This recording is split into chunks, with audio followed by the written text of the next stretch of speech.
আসসালামু আলাইকুম।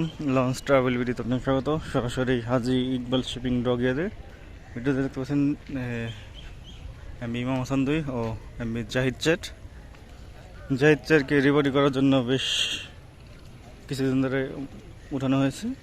রিবডির কাজ চলমান রয়েছে। পিছনে তৃতীয় তলায় কেবিন বাড়ানোর কাজ চলতেছে। দেখতে পাচ্ছেন সিলিং লাগানো হয়েছে কেবিন বাড়ানোর জন্য। এই জাহাজটি রিপোর্ট পুরোপুরি কমপ্লিট হতে আরও প্রায় 6 মাসের উপরে লাগবে, যেহেতু পুরোপুরিভাবে নতুনভাবে কাজ ধরেছে।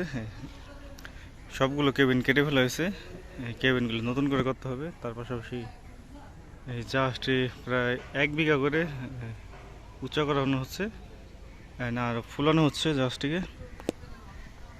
আগে হচ্ছে ইমাম হাসান 2, এই নৌযানটিকে ডগে তোলা হয়েছে সম্ভবত তলদেশের কাজের জন্য।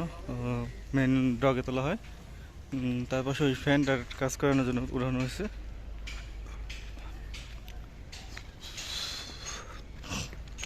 ওই সাইডের ফ্যানটারগুলো ক্ষতিগ্রস্ত হয়েছিল, এগুলো কেটে ফেলা হয়েছে।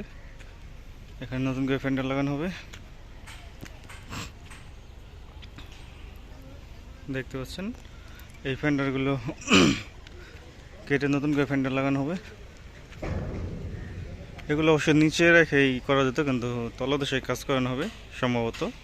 সেই কারণেই এই বেলুনের সাহায্যে তোলা হয়েছিল এমবি ইমাম হাসান 2 লঞ্চটিকে।